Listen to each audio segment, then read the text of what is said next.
Gangetic dolphin या जिसे हम गांगे डॉल्फिन कहते हैं, ये मुख्य तौर पे गंगा, ब्रह्मपुत्र और मेघना के रिवर सिस्टम में पाई जाती है। इनकी आबादी बहुत ही कम रह गई है। इनकी कुल आबादी लगभग 3000 से 3200 है।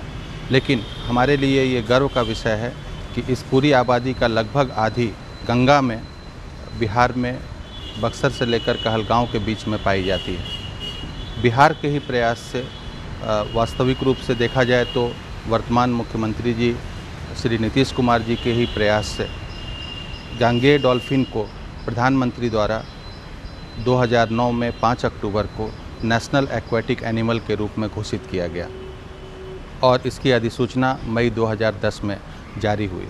इसी दिन को याद करने के लिए हम प्रत्येक वर्ष 5 अक्टूबर को डॉल्फिन दिवस के रूप में मनाते हैं। ये कार्यक्रम हमने 2012 से शुरू किया है। हम इस राष्ट्रीय परिसंपत्ति को जो बिहार में है उसको बचाना हम सभी बिहार वासियों का कर्तव्य है। हमारे लिए ये गौरव का विषय है और हम सभी का ये दायित्व है कि हम इसे बचा कर रखें।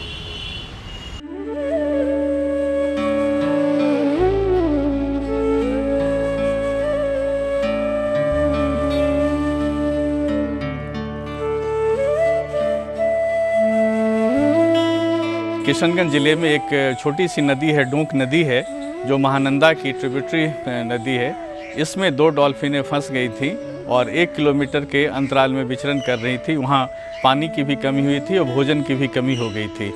उस दोनों डॉल्फिन को जो हम लोगों ने वहाँ से महानंदा में, जो करीब वहाँ से 20 किलोमीटर की दूरी पे है, वहाँ ट्रांसलोकेट किया था। और इस ऑपरेशन का नाम हम लोगों ने ऑपरेशन डॉल्फिन एट बाल्दिया हाट किशनगंज दिया था।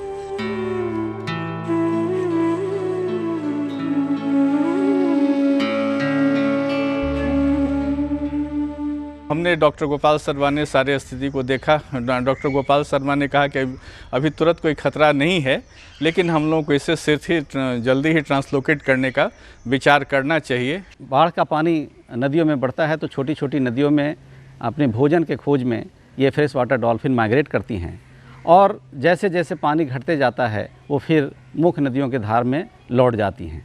कभी कभी स्थिति ये होती है कि अचानक छोटी नदियों में पानी घट जाता है और जब उसे नीचे मेन नदी में आने का मौका नहीं मिलता है तो ये नदी बीच नदी में, छोटी नदी में ट्रैप हो जाती हैं और उस समय इसके जान पर खतरा होता है। उस दिन से मैंने क्या किया कि वो करीब 1 किलोमीटर के घेरे में वो जाल लगवा दिया ताकि डॉल्फिन निकल नहीं सके, कहीं उनके फंसने का खतरा था किनारे पे। और दूसरा, मैंने छोटी मछलियाँ करीब 5 से 10 केजी प्रत्येक दिन नदी में छुड़वाना शुरू किया। इससे उनको, ताकि उनको फूड की कमी नहीं हो। एक थंब रूल है कि जितनी डॉल्फिन की लंबाई होती है कम से कम उसका दुगना जो है पानी की गहराई होनी चाहिए, तभी वो उसका सांस लेने के लिए ऊपर आ सकता है। आपको ये जानकर आश्चर्य होगा कि डॉल्फिन जो है नदी में रहती है लेकिन ये डूब के भी मरती है। 9 मार्च को हम लोगों ने इस डॉल्फिन को, दोनों डॉल्फिन को अंतरित करने का फैसला लिया। डिस्ट्रिक्ट एडमिनिस्ट्रेशन को मैंने पहले ही कह दिया था कि अतिरिक्त फोर्स की तैयारी की जाए और हम लोग ट्रांसलोकेट करेंगे। इस बात को गुप्त रखा गया।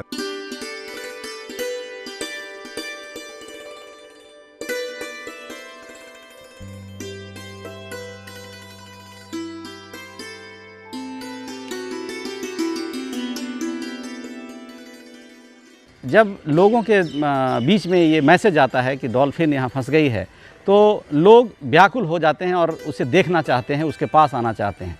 और यही डोक नदी में जो बल्दिया घाट के पास जो हुई, उसमें हम लोगों को जो सबसे ज़्यादा परेशानी हुई, उसमें भीड़ कंट्रोल करना मुश्किल हो गया था। इसलिए वहाँ के स्थानीय प्रशासन से हम लोगों ने सहयोग लिया।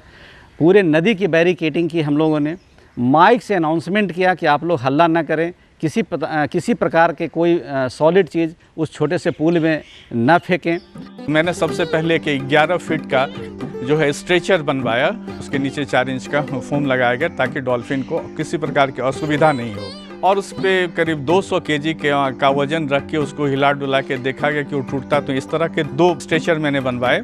फिर हम लोगों ने इसको ट्रक से ड्राई मेथड से, सूखे विधि से ले जाने का विचार किया था। तो इस क्रम में मैंने सोचा कि एक एक्स्ट्रा सपोर्ट होना चाहिए। इसके लिए मैंने एक नायलॉन का मोटे रस्से का एक जाल टाइप का तैयार करवाया। उस जाल पे 6 इंच मोटा गद्दे को रखा गया। मेन इसका आइडिया ये था कि डॉल्फिन का स्ट्रेचर को हम लोग सीधे बड़े से ट्रक में रखेंगे, उस रस्सी उसके नीचे ये हैमॉक आप कह सकते हैं, जाल कह सकते हैं, उसके नीचे हैमॉक रहेगा। किसी कारण बस यदि वो स्ट्रेचर टूटता है तो डॉल्फिन फिर आके ये जस्ट वो जो सटा हुआ हैमॉक है उस पर गिरे, मतलब जो डॉल्फिन को किसी प्रकार की क्षति ना हो। दूसरा, डॉल्फिन जो है एक्वेटिक एनिमल है और इसको डिहाइड्रेशन बहुत तेज़ी से होता है, निर्जलीकरण जिसे आप कहते हैं, और इस कारण डॉल्फिन को मरने की संभावना बहुत ज़्यादा रहती है और ये शॉक में भी चला जाता है। डॉल्फिन के शरीर को सूखने नहीं देना है, इसके लिए कंबल से पूरे शरीर को नोस्ट्रिल छोड़ करके जो उसका नाक है उसको छोड़ करके ढक देना है और उस शरीर के ऊपर में कंबल के ऊपर में लगातार पानी का छिड़काव करते रहना है, जिससे कि डॉल्फिन के शरीर का डिहाइड्रेशन ना हो। और दूसरी बात यह है कि डॉल्फिन का जब हम ट्रांसलोकेशन कर रहे हैं, ट्रांसलोकेट कर रहे हैं एक जगह से दूसरे जगह, तो वहाँ पर हल्ला नहीं करें, उसको किसी तरह से इंजरी नहीं हो, उसके शरीर को हम बार बार से हिलाएं नहीं और किसी भी प्रकार से उसको हम कष्ट न दें। सारी चीज़ों को मछुआरे भी समझ गए और हमने अपने ऑफिसर्स को भी सेंसिटाइज़ किया 9 मार्च को, और ठीक 10 बजे हम लोगों ने ये कार्य प्रारंभ किया। सबसे पहले हमने एक मॉक ड्रिल करवाया और उन्होंने बड़ी ही अच्छे से, जैसा बताया गया था, बड़ी ही अच्छे से मॉक ड्रिल किया। उसको स्ट्रेचर में लाद के ले आए, सिर को किस तरफ रखना था उस तरह से उन्होंने रखा। फिर ट्रक को पूरा तिरपाल से ढका गया था और बड़ा सा ट्रक था, उसमें जाके वो हुक्स बने, रस्सी के फंदे बनाए गए थे, आराम से उन्होंने उसमें रख दिया थोड़ा सा। और जो नीचे वाला हैमॉक जाल जो था, सपोर्टिंग जाल, उसको कसने में थोड़ा सा समय लगा। तो फिर हम लोगों ने उसको वर्कआउट किया कि नहीं, इसको और जल्दी करना है। करीब उन्होंने 5 मिनट लगा, हमने कहा था 3 मिनट में करना है।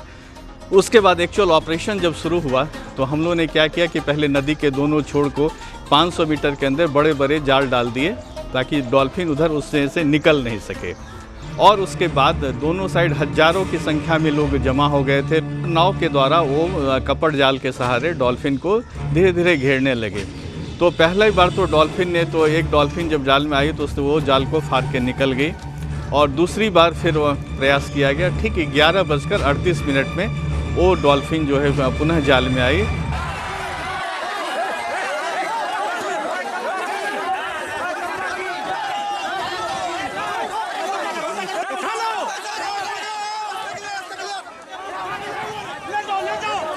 और उसको बड़े सावधानी से स्ट्रेचर पर रख के मछुआरे तुरंत उसको लेके उसमें गए। और ये सारा प्रोटोकॉल तय किया हुआ था कि कैसे कौन कौन लोग ट्रक में रहेंगे, और बड़े आसानी से ये डॉल्फिन को हम लोग ले आए। डॉल्फिन का मेज़रमेंट किया गया ट्रक में ही, और आगे पुलिस की स्कॉट गाड़ी थी, और मैंने गाड़ी का भी एक प्रोटोकॉल तैयार कर दिया था कि कौन गाड़ियाँ कहाँ रहेंगी। रास्ते में उसको एंटीबायोटिक्स वगैरह उसके थूथन वगैरह पे लगाया गया, उसका मेज़रमेंट लिया गया। और डॉल्फिन मादा थी और काफ़ी स्वस्थ पाई गई। डॉक्टर गोपाल शर्मा ने बताया कि जब पहली बार उन्होंने 3 तारीख को इसे देखा था तो उससे ज़्यादा समय अच्छी स्थिति में है और उनका पूरा पेट भरा हुआ था। इसका कारण मुझे ये लगता है कि प्रतिदिन जो हम लोग 5 से 10 केजी मछली डालते थे उससे वो डॉल्फिन वो बड़ी चाव से खाती थी और परफेक्ट उनका हेल्थ था। डॉक्टर साहब ने बताया कि ये परफेक्ट हेल्थ में है, किसी तरह का शौक नहीं है। और हम लोग करीब 40 मिनट में 20 किलोमीटर की दूरी तय कर वो महानंदा के खड़ना पुल तैयबपुर पहुँचे। वहाँ पहले से मैंने नाव की और चौकियों के आगे सारी व्यवस्था करा के रखी थी।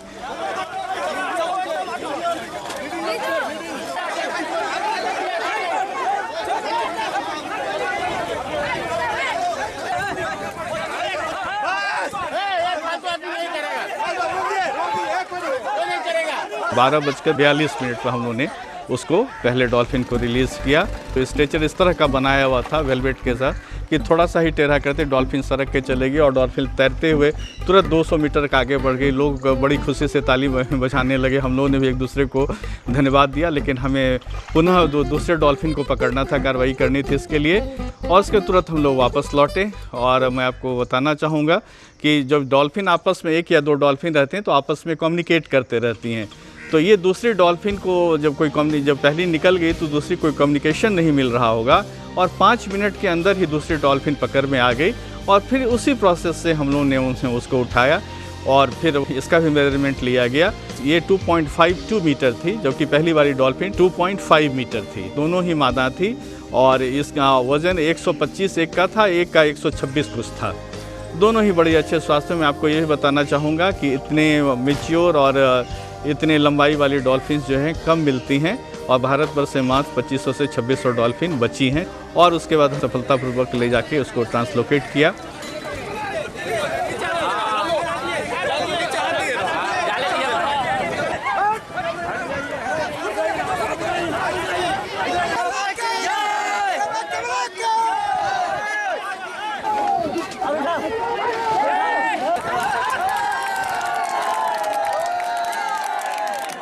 ये बहुत ही हम लोगों के लिए खुशी का दिन था और पर्यावरण एवं वन विभाग के लिए डॉल्फिन संरक्षण की दिशा में ये एक अभूतपूर्व कार्य किया गया है, जिसकी बड़ी ही प्रशंसा भी हुई। अब लगभग सभी मछुआरे भाई जो मछली मार रहे हैं उनमें ये सूचना चली गई है, उनमें ये उनको ज्ञान ये हो गया है कि हम डॉल्फिन को बचाएंगे तभी हमें मछली मिलेगी। और यह सही बात है, क्योंकि जिस तरह से जंगल में टाइगर आहार श्रृंखला में सबसे ऊपर है, उसी तरह से ये गंगा नदी और इसकी जितनी भी सहायक नदियां हैं, जितनी भी बड़ी नदियां हैं भारत में, खास करके गंगा और उसकी सहायक नदियों में जहां डॉल्फिन है, उस फूड चैन में, उस आहार श्रृंखला में डॉल्फिन भी सबसे ऊपर है। डोंक नदी में जो डॉल्फिन का रेस्क्यू ऑपरेशन किया गया है वो डॉल्फिन संरक्षण में एक बहुत बड़ी महत्वपूर्ण उपलब्धि है।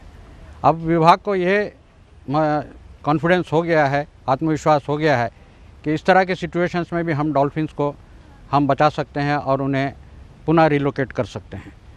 विभाग द्वारा लोगों में, मछुआरों में जागरूकता अभियान चलाया जा रहा है कि डॉल्फिन को संरक्षित करें। इसके परिणाम भी हमें मिल रहे हैं। पिछले 10 वर्षों से जो सर्वेस किए गए हैं उसे यह स्पष्ट रूप से सामने आया है कि गंगा में, पटना के पास, भागलपुर के पास गंगा डॉल्फिनों की संख्या जो है सो बढ़ी है। और हम इसके लिए हमारे जो मछुआरे भाई हैं और उनके बहुत आभारी हैं कि वह इसमें हम लोग का सहयोग कर रहे हैं। और ये जो जागरूकता हम लोग चला रहे हैं उससे डॉल्फिन सुरक्षित रहेंगे और इनकी संख्या लगातार बढ़ती रहेगी।